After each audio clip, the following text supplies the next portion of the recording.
Konvoi pasukan militer Amerika Serikat di Irak diserang, kelompok ini akui jadi pelakunya.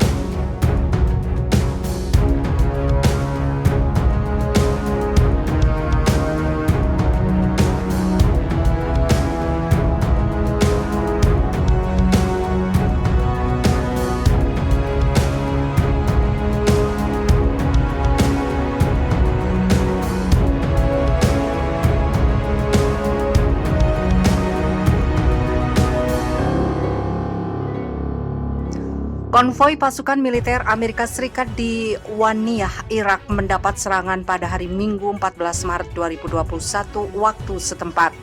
Media Irak mengabarkan bahwa konvoi pasukan militer Amerika Serikat yang diserang tersebut kendaraan militer yang membawa peralatan militer Amerika Serikat di wilayah Diwaniyah.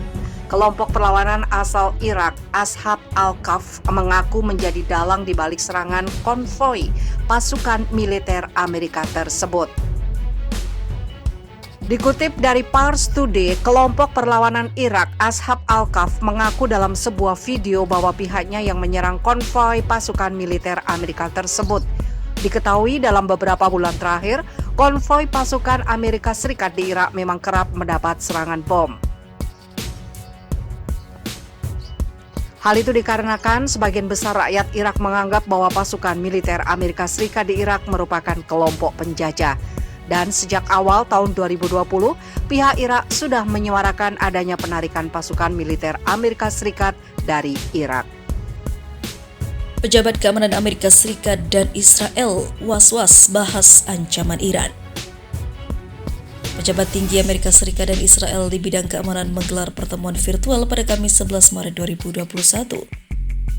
Mereka membahas tentang situasi keamanan regional termasuk perihal ancaman Iran. Dalam pertemuan tersebut, penasihat keamanan nasional Presiden Joe Biden memimpin delegasi Amerika Serikat. Sementara delegasi Israel dipimpin Mein Ben Shabbat yang juga menjabat sebagai penasihat keamanan nasional. Selama diskusi, kedua belah pihak berbagi perspektif tentang masalah keamanan regional yang menjadi kepentingan dan perhatian bersama, termasuk Iran, dan menyatakan tekad bersama mereka untuk menghadapi tantangan dan ancaman yang dihadapi kawasan. Kata juru bicara Dewan Keamanan Gedung Putih, Emily Horn. Pertemuan itu digambarkan sebagai bagian dari upaya konsultasi terkait rencana Amerika Serikat kembali ke kesepakatan nuklir Iran atau dikenal dengan Joint Comprehensive Plan of Action atau JCPOA. Pemerintahan Perdana Menteri Israel Benjamin Netanyahu diketahui menentang rencana tersebut. Penasihat Keamanan Nasional Amerika dan juga Israel menyetujui pentingnya konsultasi strategis antar lembaga dan juga berjanji untuk melanjutkan keterlibatan ini, kata Horn. Awal bulan ini, Menteri Pertahanan Israel Benny Gantz mengatakan negaranya terus memperbarui rencana serangan militer prospektif ke situs nuklir Iran. Dia menyebut rencana tersebut tidak akan selesai hingga sesaat sebelum serangan dilakukan. Sampai saat itu, kami akan terus membangun rencananya untuk meningkatnya ke level profesional setinggi mungkin, kata Gantz dalam sebuah wawancara dengan Fox News pada 4 Maret lalu. Dia mengungkapkan jika dunia berhasil menghentikan Iran mengembangkan senjata nuklir, hal itu sangat bagus, tapi kalau tidak, kami harus berdiri sendiri dan kami harus membela diri sendiri, ujarnya. Pada tahun 2018 lalu, mantan Presiden Amerika Serikat Donald Trump memutuskan menarik Amerika Serikat dari JCPOA. Trump berpandangan kesepakatan itu cacat karena tak turut mengatur tentang program rudal balistik dan juga peran Iran di kawasan. Trump kemudian memberlakukan kembali sanksi ekonomi terhadap Teheran.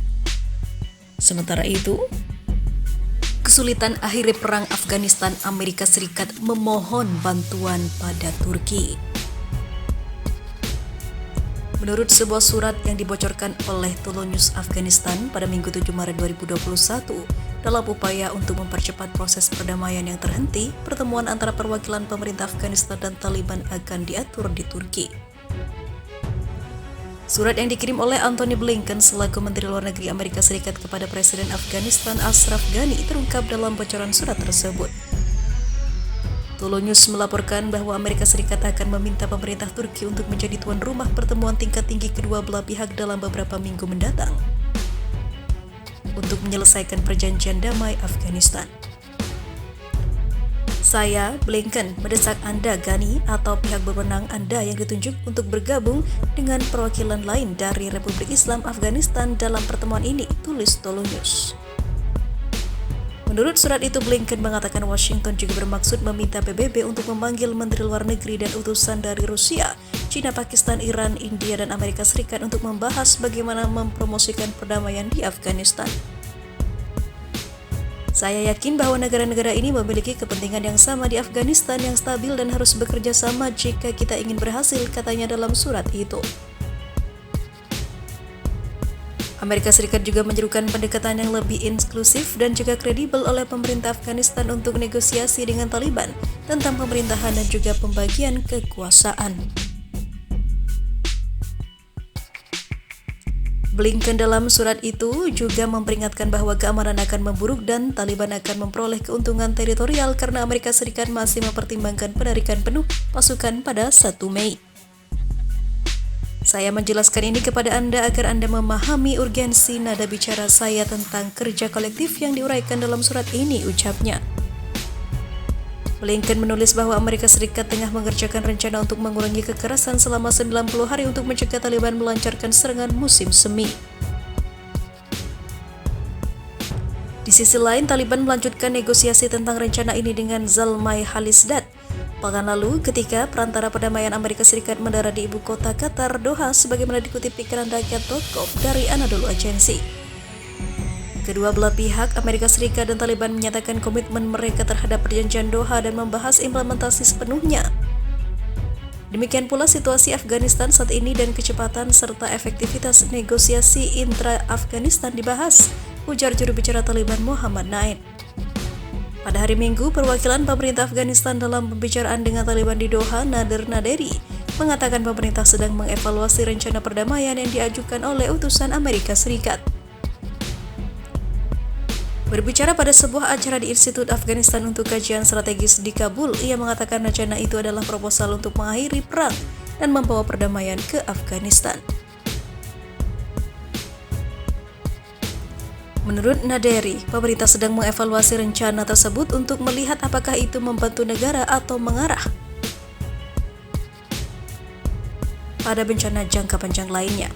Sehari sebelumnya, Ashraf Ghani kembali menegaskan bahwa pengalihan kekuasaan melalui pemilu adalah prinsip yang tidak bisa ditawar. Presiden Afghanistan itu membuat pernyataan tersebut pada hari Sabtu pada upacara pembukaan tahun ketiga dari masa jabatan ke-17 parlemen. Ashraf Ghani juga mengatakan ia bersedia berkorban untuk memastikan perdamaian abadi dan nyata di mana kemerdekaan dan hak untuk menentukan nasib sendiri rakyat dihormati, tetapi mengklarifikasi bahwa itu tidak berarti mengorbankan konstitusi.